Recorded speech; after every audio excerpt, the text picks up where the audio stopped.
qui va vous en parler. T'as vu ça? Eh ouais, c'est Anja. Oui, c'est un isekai, donc... Où est le trailer? Est-ce que j'ai envie de dire le Il nom? n'y a pas de trailer. Ah, il n'y a pas de... Non. Ah oui, tiens, c'est Life vrai, of an ordinary guy reincarnated into a total fais ta fantasy review, knockout. fais ta review, je vais le rajouter. Je vais le rajouter. Vas-y, je te laisse faire. Oui, Fantasy donc... Bishojo, voilà, vas-y. Voilà, moi c'est pas pareil. Merci, c'est beaucoup plus simple. Pour le coup, j'ai pris l'abréviation japonaise de Fantasy Bishojo. C'est très très bien, c'est très très court et c'est vachement plus intéressant. Surtout avec l'anglais merdique. Donc c'est un animé qui date de la saison précédente, donc saison d'hiver 2022. Qui était diffusé sur Crunchyroll. Et qui à l'origine est un manga. C'est pas un light novel, c'est vrai qu'il y en a beaucoup c'est un manga, ouais. qui sont des light novels, mais là pour une fois c'est tiré d'un manga. Il y en a de plus en plus en vrai, des mangas en isekai. Ouais. Et c'est... Bah écoute... Ils sont mieux en général. Je ne peux que plus soyer en fait. Parce qu'effectivement, il est vraiment pas mal. Donc c'est scénarisé par Tsurusaki Yu et dessiné par Shin Ikezawa. Et c'est publié dans un magazine en fait qui s'appelle Shikomi et qui est sur mobile depuis 2019. Ça compte. Il y a déjà 5 tomes et c'est toujours en cours. Donc effectivement, l'animé va reprendre pratiquement tout le manga quasiment, hein, parce qu'on est arrivé au bout. Donc ça raconte quoi? Parce que c'est quand même vachement intéressant, moi je trouve. Ce sont donc 2 amis d'enfance, Hinata Tachibana et Tsukasa Jinguchi, qui ont 32 ans tous les deux, qui avaient une vie, donc ils sont employés de bureau, c'est des salaryman, jusqu'au jour où ils sont transportés dans un autre monde, par une mystérieuse déesse avec des oreilles de lapin, qu'on croirait sortir d'un bar à hôtesse. Et une fois qu'ils sont sur place, Tsukasa découvre avec le plus grand étonnement que son amie est devenue une femme. Et ouais, pas de bol. Et pour que Hinata retrouve son corps d'avant, ils vont devoir vaincre le Seigneur Démon le plus rapidement possible. Bon. Et surtout, ne jamais tomber amoureux l'un de l'autre. Ben oui. Parce que Hinata qui est devenue une fille et a des charmes très... Tout le monde tombe amoureux d'elle. C'est une malédiction, voilà. C'est une malédiction, oui, bien sûr. J'y crois tellement à la malédiction. Donc, pourquoi est-ce que c'est bien? Déjà parce que ça a été bien réalisé, je trouve. Le studio OLM a fait un très très bon travail sur cet animé. Il est réalisé par Sayaka Yamai, qui a fait quelques épisodes sur Hot Taxi. Donc, c'est pas plus... c'est toujours OLM, donc ça reste à domicile. Voilà, ça reste à domicile, c'est très très bien. Qu'est-ce que je voulais dire? C'est Aoi Yamato, pareil, qui était sur Hot Taxi, qui a fait le Kara Design, qui a fait un très très bon travail aussi. Ils ont réussi à... quand l'animé est sorti, en fait, t'avais les mangas qui étaient gratuits sur CMoi. Donc j'avais regardé, effectivement, le design est très bien respecté. Ouais. L'histoire aussi. Moi, j'étais morte de rire en lisant le manga, j'étais morte de rire en regardant l'animé. Et c'est sans doute ça qui est un des bons points en fait de cet animé, c'est que c'est drôle. Moi j'étais pliant, enfin c'était l'animé le plus drôle de cette saison personnellement. Ouais, je pense, ouais. Ouais, c'est parce que alors même c'est vrai qu'il y a une petite vibe un peu BL, mais 100%. 100%, je suis d'accord. Mais ça, même si on n'aime pas trop le genre, je pense qu'on peut être vraiment mort de rire dessus parce que ça, c'est intelligemment fait en fait. C'est bien fichu. C'est bien fichu. Il y a vraiment des passages qui sont c'est sublimé par les seiyuu en fait qui sont très très bons. Qui sont très très bons. Tous ils sont excellents. Et moi, ce que j'ai aimé aussi, c'est la musique.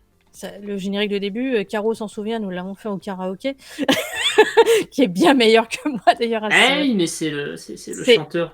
C'est Yoshiki Fukuyama. C'est ça, c'est Fukuyama. Un des membres de Jam Project. De Jam Pro. Et rien que ça, c'est... Et les musiques aussi de l'animé, c'est Takeshi Watanabe qui avait fait The Duke and the Death in His Maid, que j'avais énormément apprécié. C'est d'accord. Le duc de mort là. Ouais. Il a un très bon talent de musicien pour ce genre d'animé, franchement. Je trouvais un trailer en brésilien, ok. Pourquoi pas. Il est officiel Crunchy, c'est Crunchyroll Brésil. Ouais, bien sûr. Donc je me suis dit, bon, si c'est officiel, de toute façon... C'est officiel, allons-y gamin. Je suis bizarre qu'il n'y ait pas de trailer VOSTFR, mais...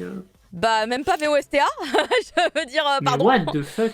Ouais, non, Crunchyroll Collection, ils ont genre opening et plein d'extraits. Mais je me suis dit, bah non, moi je veux un trailer en fait. Je vois un trailer. Oui, C'est donc chiant. voilà, tout commence par une soirée bien arrosée où ils vont bien picoler et ils vont se faire effectivement approcher par une déesse qui va leur dire bah voilà, venez aider chez moi.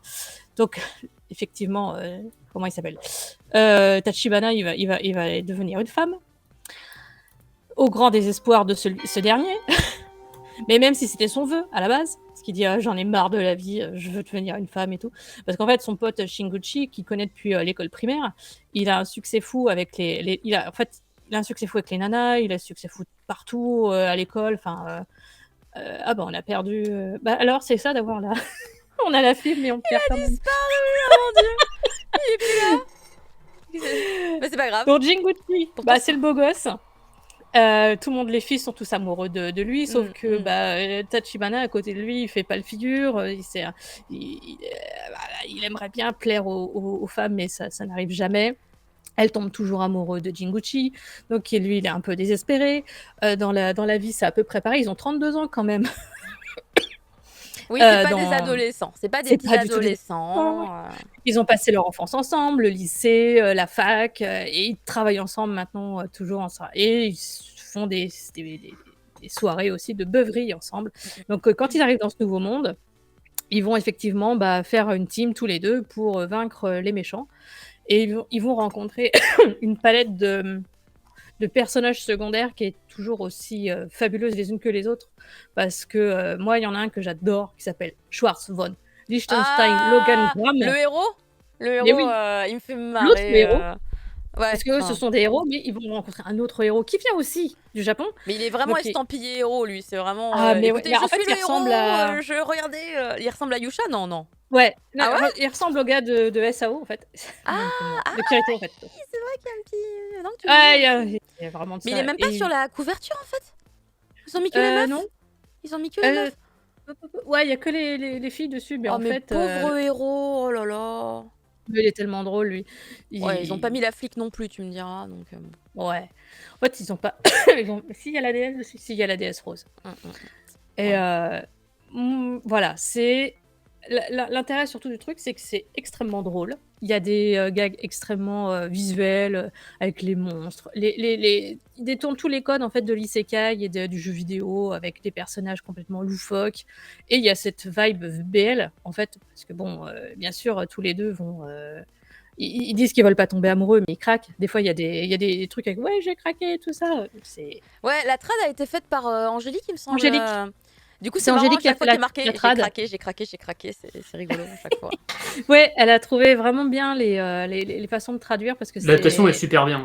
Ouais. Je sais pas si un jour je rattraperai la fin parce que je me suis endormie sur les 2 derniers épisodes. Il faut pas, c'est tellement drôle. C'est là où il y a le robot, ça va pas. Il y a le robot. Ouais, je me souviens vaguement d'un énorme robot. C'est la fin, ça? Ouais, c'est la fin. Ouais. Je me souviens juste que la fin était ouverte aussi. J'étais là genre. Oui, parce que le manga n'est pas terminé. Le manga est pas fini, donc ouais. Forcément, ils continuent leur voyage pendant ce temps-là. Mais c'est vraiment un truc que je recommande, mais de ouf. J'ai fait du lobbying dessus pendant toute la diffusion parce que c'est très drôle et surtout ça peut plaire à tout le monde. C'est pas forcément fan de BL, très loin de là. Non. Cyril, il a beaucoup aimé. Cyril, il a bien rigolé. Et lui, il s'est pas endormi.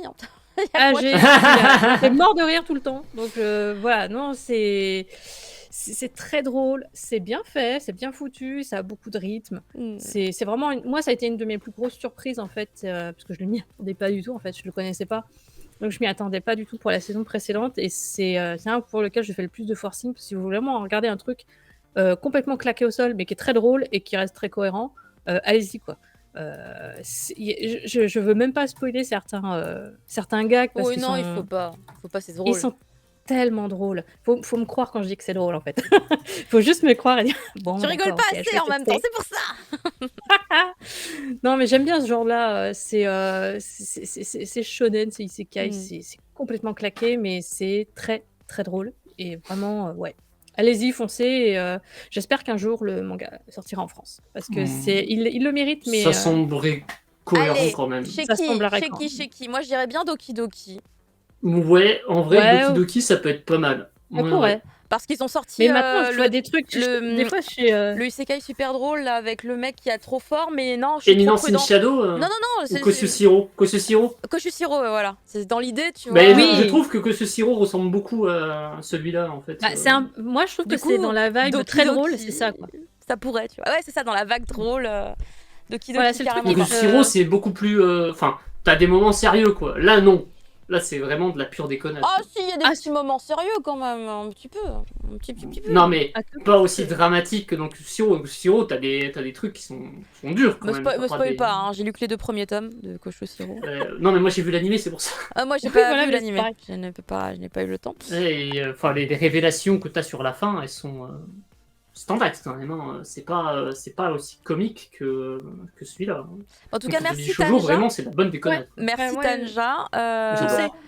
Foncez le voir. On va changer radicalement de style et d'univers. Alors déjà, on va pas du tout continuer avec un animé, mais pas tant que ça en vrai. Hein. Non, parce que c'est pas drôle. C'est pas un truc comique. Millennium Darling, ce n'est absolument pas du tout une comédie. Alors oui, mais c'est BL compatible et vachement.